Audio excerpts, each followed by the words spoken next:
Hello everyone. So in this session we will be discussing about the revolt of 1857.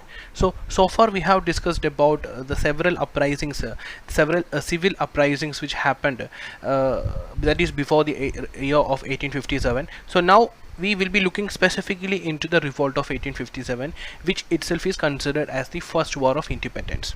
Okay, so we will be looking into this topic.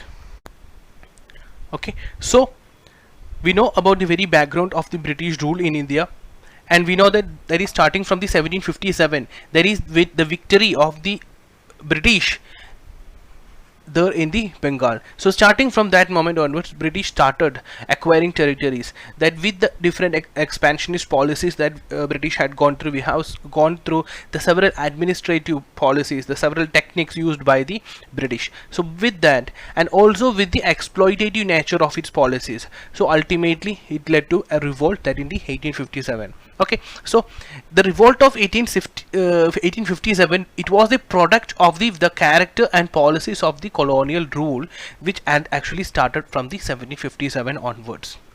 So if we look into these problems, we can find that there were several classes of people who got directly affected by these. That is because of these British expansionist policies, and because of the economic exploitation made by these policies, and because of the administrative innovations made by the British, which severely affected the rulers of Indian state.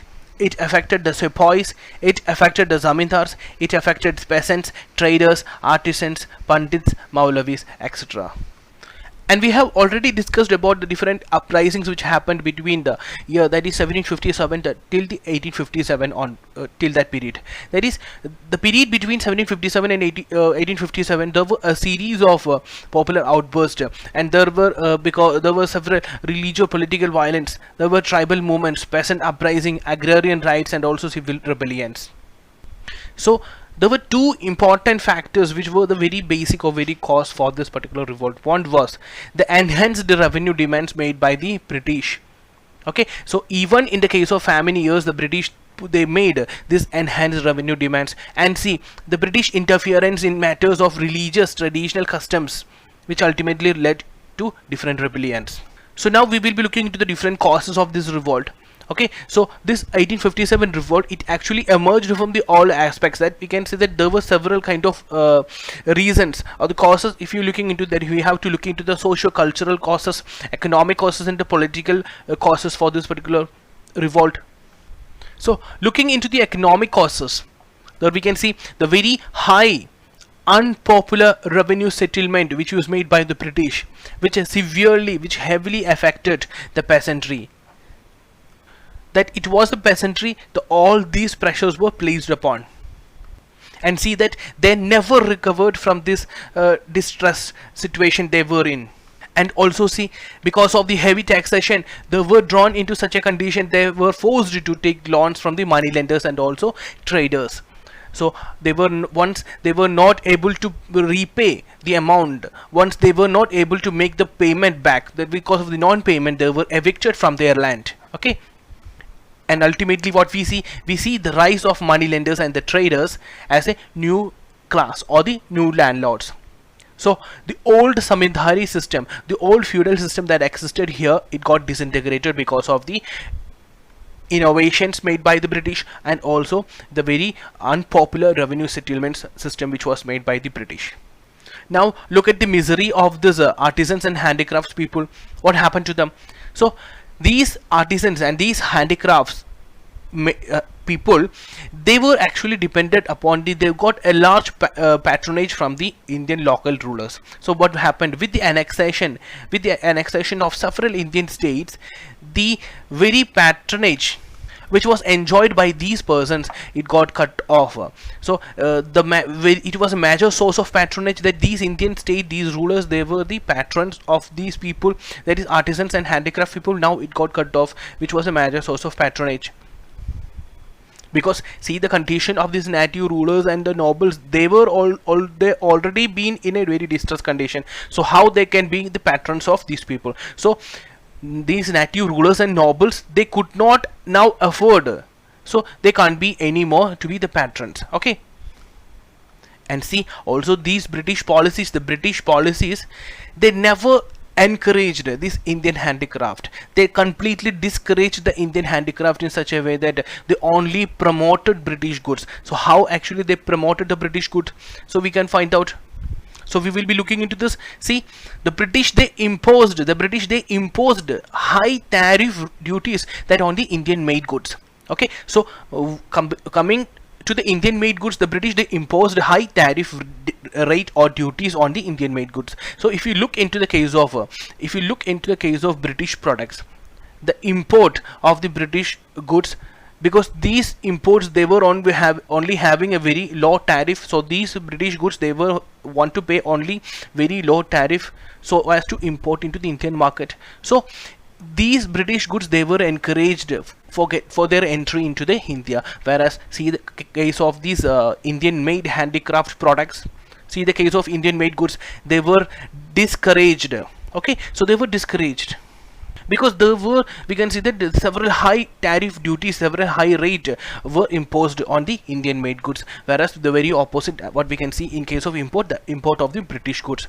Okay, so these miserable conditions, these people they were actually forced to leave their sources of employment. But see, is there any other alternate source of employment for them? No, there were no alternate source of employment for them, because we see the complete destructions of the Indian handicraft, but it was not accompanied by the development of modern industries. The modern industries was not so developed in order to acquire these people who lost their job because of these British policies. So what we see at the very end, that is by the mid 19th century, the exports of the cotton and the silk textiles that practically came to an end.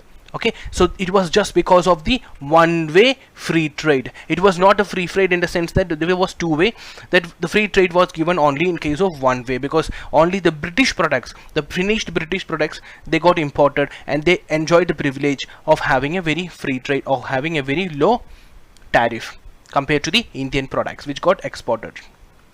Now look at the condition of the Awadh. There we can find that the Awadh, it was very storm center of the revolt. There we can see that about 21,000 talukdars, their estates, they lost their estates because their estates were confiscated. Okay, so because of these problems they opposed British. Okay, so for what purpose? Because they want to regain what they had lost. Okay, so during this period, what the condition about the country it got completely pauperized.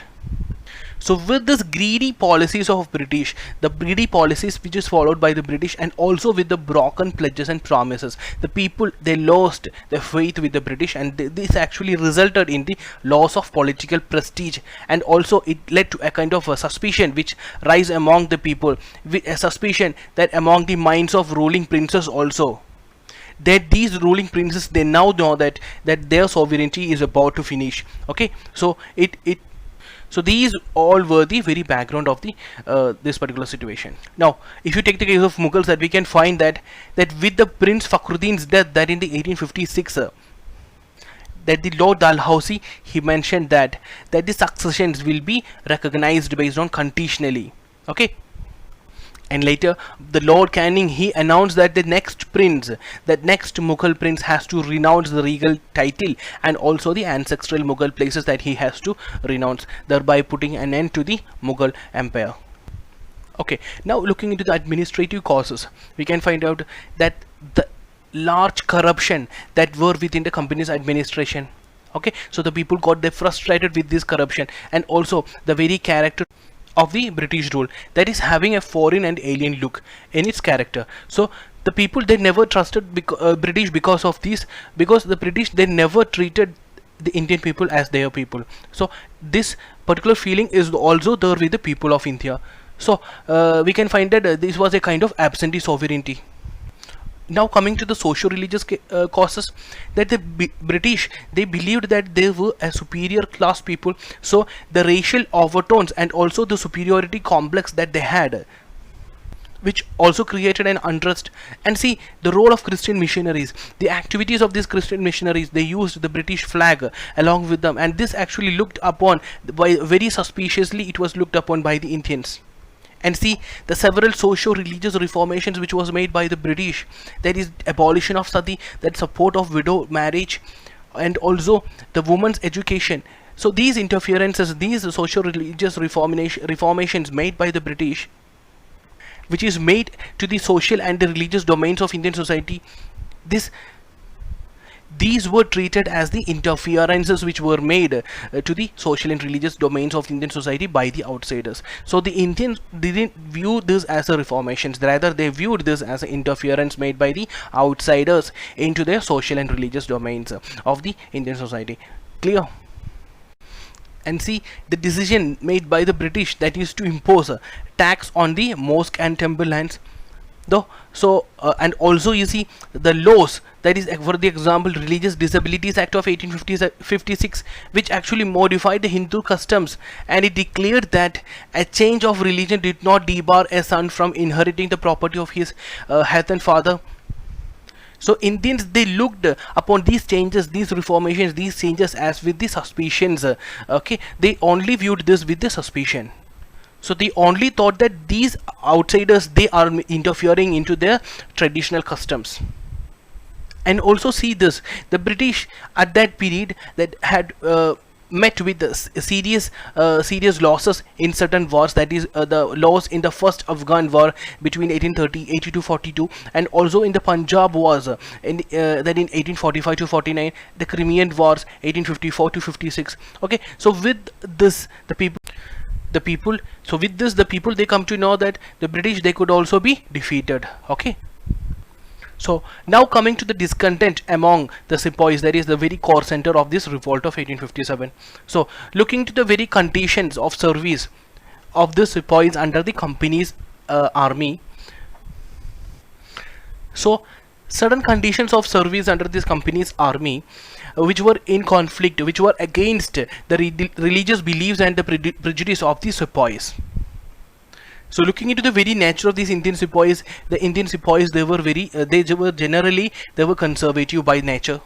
So the British, they made certain restrictions, that is regarding the wearing the caste and the sectarian marks. So with all this, and see, apart from this, there were also certain secret rumors regarding that the British, they were looking into the proselytizing activities of the chaplains on the Indian expense. And also see that in the year 1856, the Lord Canning, he passed the General Service Enlistment Act. So according to this act, there was a provision that all the future recruits into the Bengal army, the recruits, they have to give an undertaking, that is to serve anywhere. So see, according to a religious belief of a Hindu, that is crossing the seas is just equivalent to loss of caste. So this condition was not acceptable to this particular class of people, that is to these Hindu sepoys. And regarding the emoluments or the payments that they received, the salary they received, they were very unhappy because they were not equivalent with the British counterparts. And also see the conditions there in the Awadh, and the miserable conditions there were in the Awadh, which completely made these sepoys very untrust, because the Awadh, which was very home to many of the sepoys. So after the annexation of this Awadh, that is seeing the miserable condition of the Awadh after this annexation, which inflamed their feelings. So we can say that the Indian sepoys, they felt that they were subordinate. They were subordinate at every step, and also they felt that they were discriminated racially, that in both the promotion and also privileges. And actually a sepoy was a peasant in uniform. So these feelings of these peasants, these hardships of these peasants, that got reflected into these sepoys. And it was not the very first instance that these sepoys, they were having a revolt against the British rule. Okay, so there were revolt within the British army, that even before this 1857. So there were the revolt in Bengal, that in 1764, in Vellore in 1806, in Barakpur in 1825, and there were some revolt during the time of Afghan wars, that is 1838 to 42.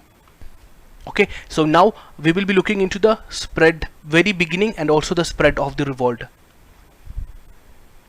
So first we will be looking into what was this event which actually created a very spark, or which triggered this particular revolt. So there were some reports that saying that a mixing of bone dust in atta and also the introduction of Enfield rifle. So what the problem with the Enfield rifle?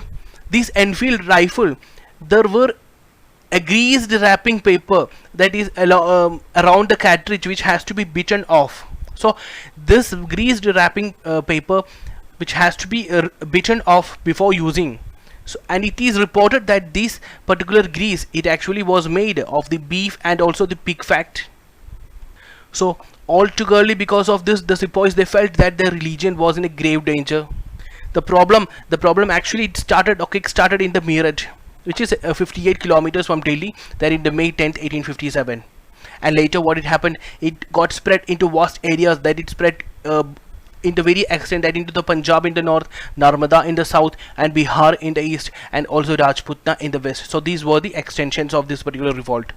And even before this incident, there were incident even before the Meerut incident. There were another incident there in the Berhampur in West Bengal, that in the 19th native infantry, they refused to use the introduced this modern Enfield rifle, which we discussed earlier. So these 19 native infantry, they refused to use this newly introduced Enfield rifle, which ultimately led into a mutiny that in February 1857.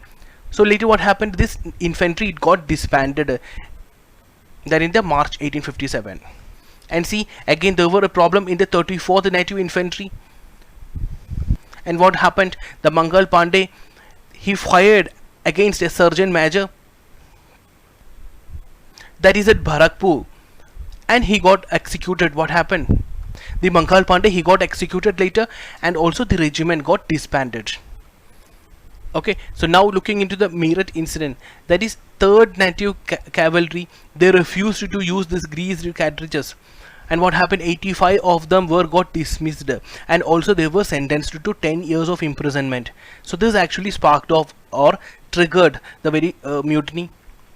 And what we see, that the Indian soldiers, they stationed at the Meerut, they released their imprisoned comrades. And see, they also killed the officers, and ultimately what at the very end, they set off for Delhi after the sunset. And at Delhi, what we see, the local infantry joined with this mutinous, and they killed the European officers. We see Simon Fraser, who was a political agent, he got killed, and the city of Delhi got seized. And what we see, the Bahadur Shah Zafar, who was the Mughal emperor at that time, he was aged and also powerless. So and this Bahadur Shah Zafar, who was the Mughal emperor, he was proclaimed as the emperor of India. So with the single act, the sepoys, they transferred a mutiny of soldiers into a revolutionary war. So this mutiny, which actually began with a mutiny of soldiers, which ultimately led or made into a revolutionary war, that is with the introduction of Bahadur Shah Zafar and also the proclamation of him as the emperor of India.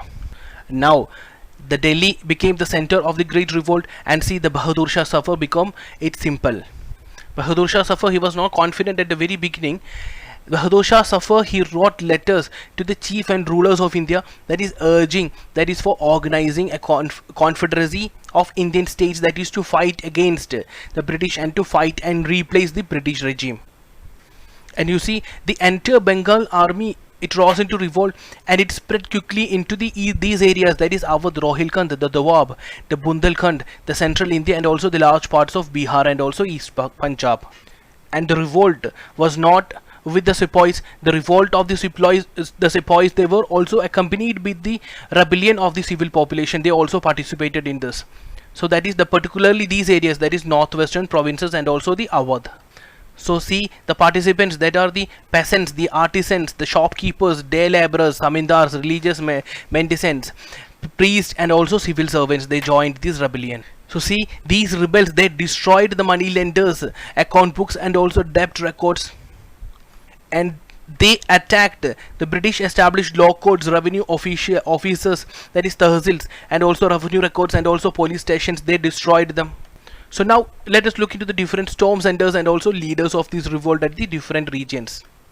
Now looking into the Delhi, that is the very core center. The Delhi, the nominal and the symbolic leadership was taken by the Mughal emperor, that is Bahadur Shah Zafar, as we discussed earlier. But see, the real command, the real command which was taken or by the court of soldiers. The court of soldiers, which was a body which was formed at that time. So the court of soldiers which was headed by General Bakht Khan. Okay, so the General Bakht Khan, he led the revolt of Bareilly, and he brought his troops to Delhi later. So it was this General Bakht Khan who actually headed the court of soldiers, and this court actually, it consists of 10 members. Of these 10 members, 6 from the army and 4 from the civil departments.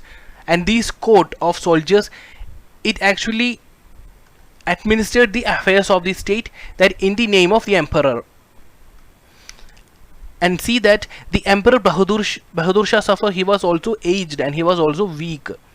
So he is considered to be the weakest link in the chain of leadership of the revolt.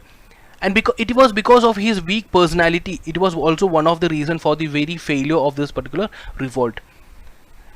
So the old age and the lack of leadership qualities, and also the political weakness, this was one of the reasons for the political weakness, and also the nerve center of the revolt, which was Delhi, which actually damaged it, or which led to the failure of this revolt. So in Delhi, who was actually leading this revolt? So it was led by the General Bakht Khan, and nominally it was the Mughal emperor who was the Bahadur Shah Zafar. Now coming to the Kanpur, it was Nana Sahib, who was the adopted son of the last Peshwa, that is Bajirao II. See the background of Nana Sahib. He was actually the adopted son of this last Peshwa of Bajirao II. But what happened? He got refused. He was refused the family title, and he was banished from Pune. Okay, now he is living near the Kanpur, and he led the revolt that in Kanpur. And Nana Sahib, he expelled the English from the Kanpur, and he proclaimed himself as the Peshwa. Also, the Nana Sahib, he acknowledged the Bahadur Shah Zafar, that is as the emperor of India, and also declared himself, that this Nana Sahib declared himself as the governor of the Mughal emperor. We see a force under Sir Hugh Wheeler got surrendered and killed. And coming to Lucknow, that we can find that it was Begum Hazrat Mahal who led the rebellion, who led the revolt. And coming to the Bareilly, that it was Khan Bahadur, who was actually the descendant of the former ruler of the Rohilkhand. So he had put forward a very stiff resistance against the British. So now coming to the Bihar, the revolt which was led by the Kunwar Singh.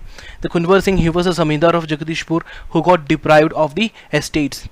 And at Faizabad, that it was Maulavi Ahmadullah, and he was a very outstanding leader of this revolt. Now coming to the Jhansi, that is the Rani Lakshmi Bai, and she was the most outstanding leader who had led the sepoys at Jhansi. And coming to the very background, that we can find that Lord Dalhousie, who was a governor general, refused to accept the succession of the adopted son to the throne, that is after the death of her husband.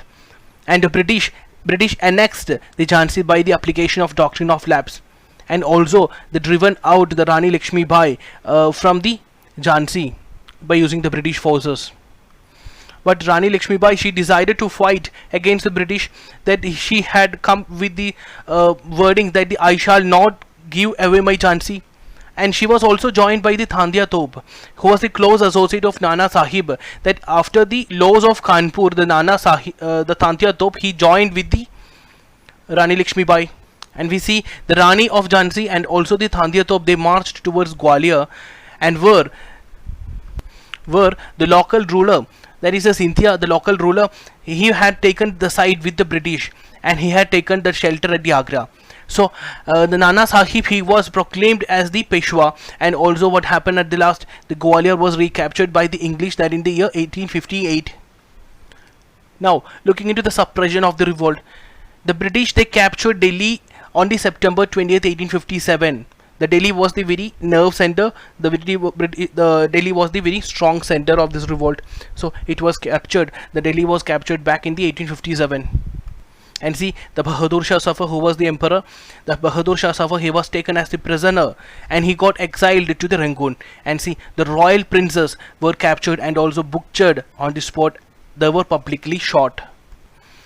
With the fall of Delhi, which was the very focal point, which was the nerve point of the revolt, now it got disappeared.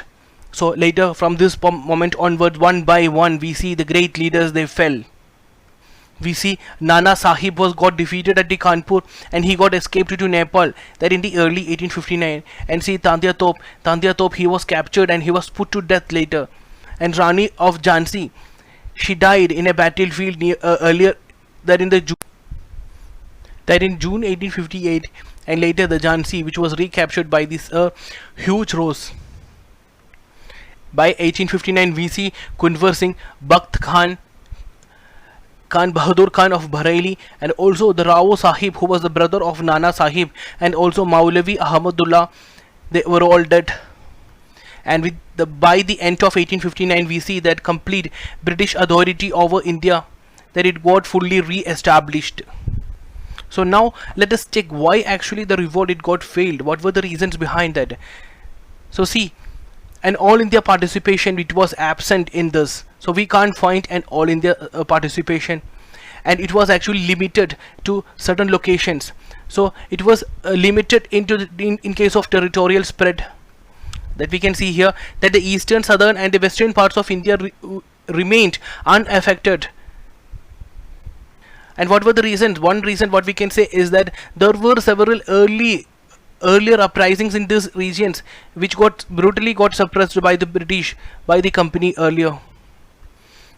And even though this particular revolt it got widespread support from the different classes of people, not all classes actually they didn't join with this revolt. There were certain classes and groups of people who actually did not join this revolt. And also see, they actually moved against or worked against the revolt also.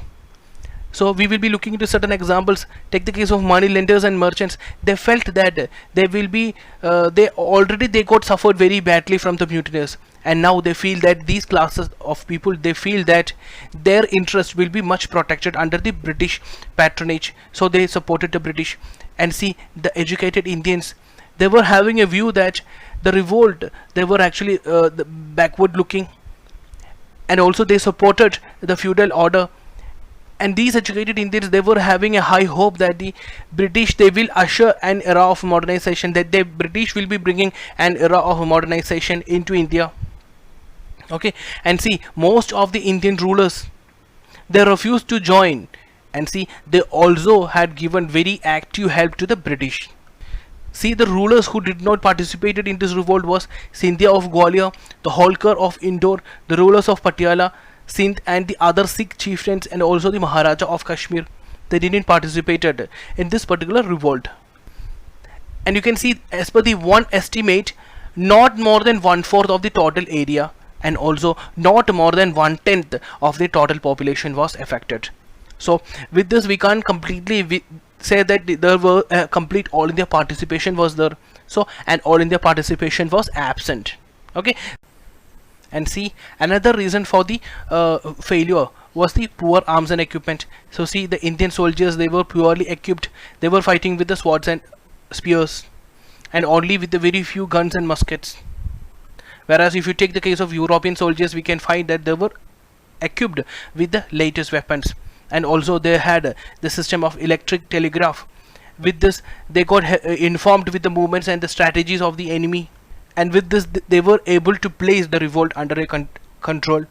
Okay, so this was one of the reason for the failure of the Indian side. Uncoordinated and poorly organized. So the revolt, it was poorly organized, and there were no proper coordination or the central leadership from the Indian side.